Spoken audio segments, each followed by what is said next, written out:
जीवन में सुख दुख सबके आते हैं, लेकिन जो भक्त होते हैं वो अपने दुखों को मुस्कुराकर निकाल देते हैं, और जो अभक्त होते हैं वो सुखों में भी रोते रहते हैं। जो अभक्त होते हैं वो सुखों में भी हाय हाय करते रहते हैं, और जो भक्त होते हैं वो दुखों में भी राम जी की मस्ती में मस्त रहते हैं। ये अंतर है। दे ले तो दे ले, कितना दुख देगा। राजी है हम उसी में जिसमें तेरी रजा है। यहाँ पे भी वाह वाह है, वहाँ पे भी वाह वाह है। पर इतनी कृपा करना कि तुम्हारा नाम न छूटे, तुम्हारा दरबार न छूटे, तुम्हारा भजन न छूटे। हे नाथ, परिस्थिति कोई भी हो पर मैं आपको भूलूं नहीं। हे प्रभु, मैं आपको कभी भूलूं नहीं।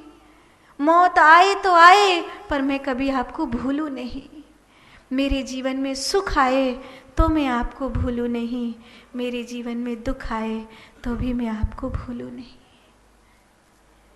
जीवन में जब तरक्की करो, परमात्मा को मत भूलिएगा, क्योंकि कब किस चीज पर विराम लग जाता है कौन जाने। यहाँ दुखों का और सुखों का पड़ला झूलते रहता है, कभी मुट्ठी चना कभी ढेर घना। यहाँ तो दिन के बाद रात, रात के बाद होते हैं। कोई ऐसा नहीं है जो सब समय सुखी रहे, और कोई ऐसा नहीं है जो सब समय दुखी रहे। कभी कोई दुखी होगा, कभी कोई सुखी होगा। प्रार्थना इसीलिए मत करना कि आपको सुख मिले, प्रार्थना इसीलिए करना आपको प्रार्थना करने में सुख मिल रहा है, बस इसीलिए प्रार्थना करना। प्रार्थना करने से सुख होगा वो बात की बात है, प्रार्थना करने में सुख मिल रहा है। ध्यान करने से जो मैं चाहता हूँ वो मुझे मिल जाएगा, मैं स्वस्थ हो जाऊंगा, वो दूसरी बात है, लेकिन ध्यान में ही मैं स्वस्थ अनुभव कर रहा हूँ, इसीलिए ध्यान करो। तब मास्टर जी कह रहे थे बच्चों से, बच्चों प्रार्थना किया करो, प्रार्थना करने से भगवान सब मनोकामना पूरी कर देते हैं। एक बच्चा बोला, नहीं सर जी ऐसा नहीं होता। क्यों? बोले मैंने पिछली साल बहुत प्रार्थना करी थी कि मुझे इस क्लास से आगे भेज देना, पर देखो मैं उसी क्लास में पढ़ा हूं।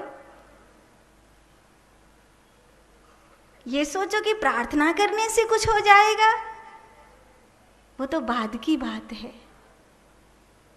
लेकिन प्रार्थना करने में ही आनंद जिसको मिल रहा है वो भक्त है।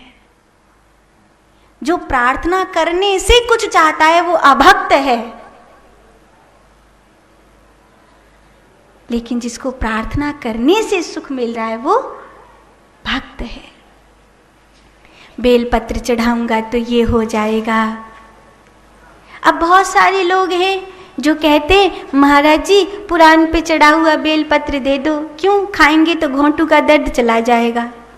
अब बहुत सारे लोग ऐसे भी हैं जिन्होंने खाया, इनके घोंटू का दर्द नहीं गया, तो फिर वो कहेंगे ये बात झूठी है कि बेलपत्र खाने से घोंटू का दर्द चले जाता है। एक आदमी है तो बाकी वैद्य, पुराने जमाने की बात है, वैद्य जी घर आए, बीमार है तो वैद्य जी ने बोला दवाई दे दो, दवाई दे दो। वैद्य जी ने झोला में देखी, बाकी रोग की दवाई हतनाई, तो कागज पेन ढूंढवावे लगे, कागज पेन मिलो नहीं, तो एक घड़ा को जो फूटो खप्पा परो, ब खप्पा पे दवाई को नाम लिख के बोलो कि जी दवाई है, जा घोट के पी लीजो। अब बाने का वो दवाई को नाम खप्पा पे लिख लो, बाने वो खप्पा ही घोट के पी लियो। अब वो ठीक है गयो। फिर एक कोई गांव में कोई और बाई बीमारी थे, बीमार भयो, तो बाई लेके वैद्य जी के पास पहुंचो और खप्पा संग लेगो, बोले जाऊ पे लिख दो, जो वही बीमारी थे बीमार है, जो घोट के पी लेगो। तो वैद्य जी ने कही अरे बावरे, खप्पा घोट के पीवे को थोड़ी गई, जो खप्पा पे दवाई लिखी गई वह दवाई घोट के पीनो हतो, तेने खप्पा ही घोट के पी लियो। जो अभक्त है वो बाद में कुछ सोचता है, जो भक्त है वो इसी क्षण परमात्मा के नाम में आनंद लेता है। जो भक्त है वो कहता है कौन जाने कौन सी सांस आखिरी होगी, मैं तो इसी सांस में राम जी का नाम ले लेता हूँ, न जाने कौन सी सांस आखिरी हो जाएगी। यही भक्ति है। अभी सब्सक्राइब करें हमारे YouTube चैनल ईश्वर टीवी को और देखिए वीडियोस सबसे पहले।